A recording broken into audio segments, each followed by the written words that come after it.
I'll never understand why Chris Bumstead humiliated himself by competing for 40, 50, $60,000 when the open bodybuilding Olympia was making 10 times that. I'll never understand. What's going on, everyone? You're watching Strength Addicts on all social media platforms, powered by IML. Make your mark with IronMegLabs.com today. So I got to be honest with you. Lee Priest made a great point and said, you know what, Chris and guys like that, they don't compete for prize money. And that's a very, very good point. Because, I mean, what's he going to do with $60,000? Imagine if he put aside 3-4 months out of the year, obviously didn't compete anywhere else, to preserve the very best for the Super Bowl of bodybuilding. And all he had to show for it was $50,000 or $60,000. What can you do with $60,000? I mean, between the gear, the food, the gym, the travel, the hotel, and the taxes, because you got to pay taxes on it. You don't want to wind up like Al Capone, right? I mean, what does he have left? And then I would imagine he's got to give Hani something, his coach. And Hani is not going to work for nothing or for cheap. I mean, this year Hani had Derek and Hadi, and he had Chris. I mean, you can't get more A-list than that.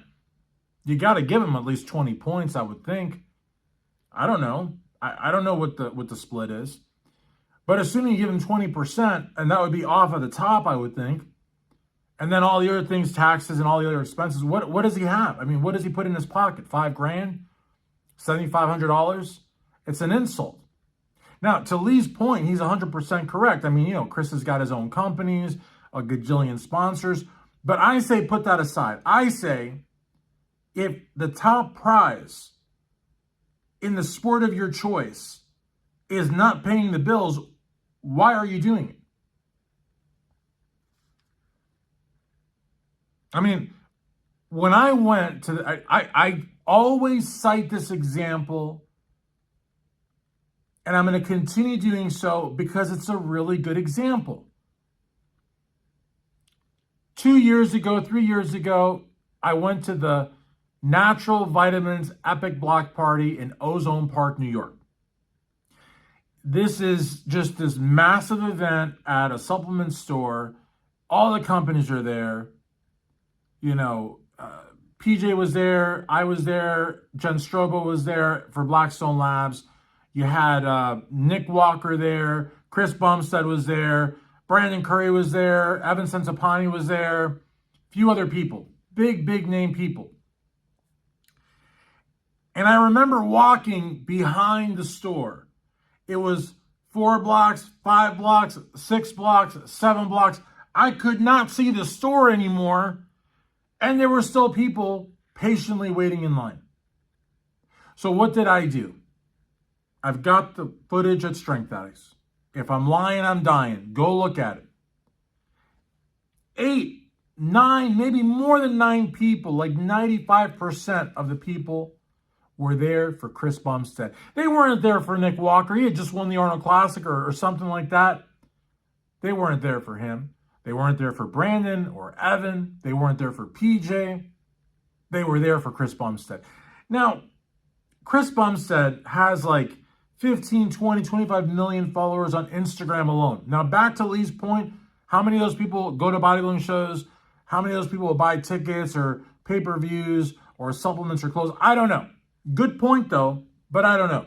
But regardless, though, that's like millions of followers.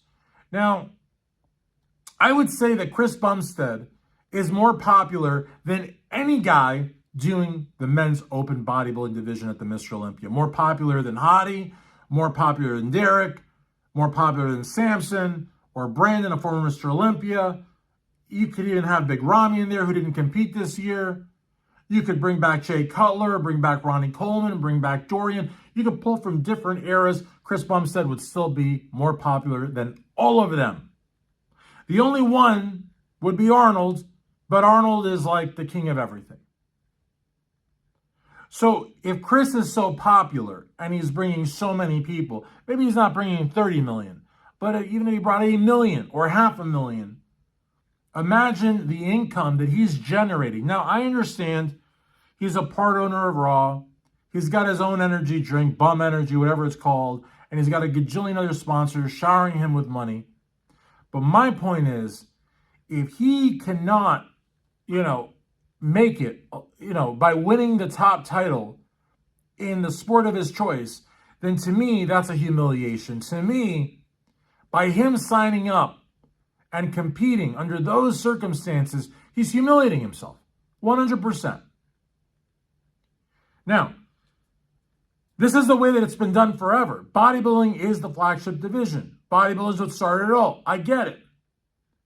But for these guys to make 1/10 of what bodybuilding's making is a travesty, especially when the guy's as popular as Chris Bumstead. I don't know how the guy brought himself to compete for that title, for that crap money, not 1 time or 2 times or 3 times or 4 times or 5 times, but 6 times. 6 times. I mean, to me, it's the guy humiliating himself. I mean, he was in a perfect position to go to Jake Wood, to go to Dan Solomon, to let his feelings known to Pittsburgh. Hey, you got to pay us more money. You should poll the audience. The same way they can pick the people's champion, poll the audience. Who are you here to see? Just ask point blank. You could even say, are you here for Chris Bumstead or men's open bodybuilding? I mean, you could put one man against an entire division. Are you here for Chris Bumstead or men's open bodybuilding? I promise you, the majority would say Chris Bumstead. But yet, he's making a 10th. And not even a 10th, because I got corrected by EP0 online or something like that. I've got it. It's a great podcast, but he corrected me. Because I had said it was 10th, a 10th. I had said that Chris Bumstead made 60,000 compared to Samson's 600,000. He corrected me and said, no, actually, Chris Bumstead made 50,000. So he actually made less than 10%. I mean, Samson Dowda, no offense to Samson, but I mean, there's probably fans in the hall that didn't know who he was. Chris Bumstead, everybody knows Chris Bumstead. It is a travesty to pay Chris Bumstead the pittance that they paid him, and that's for the grand prize. I mean, I don't know what 2nd, 3rd, 4th, 5th, 6th place in Classic makes. It's an insult. It's a humiliation. To me, Chris Bumstead humiliated himself 6 times by competing for crap money. Again, that's just me. Chris would never stand up to Jake, or to Pittsburgh.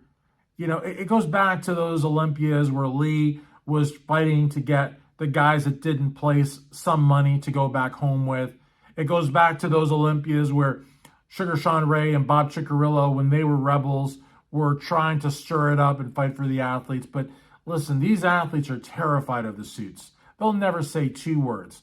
So what if they're making less than 10%, but yet they're bringing in a lion's share of the fans? They'll make money from other streams. Why are they going to make trouble? They're not going to say anything to Jake or to Dan or to Jim. They're just going to take it on the chin. To me, that's a humiliation.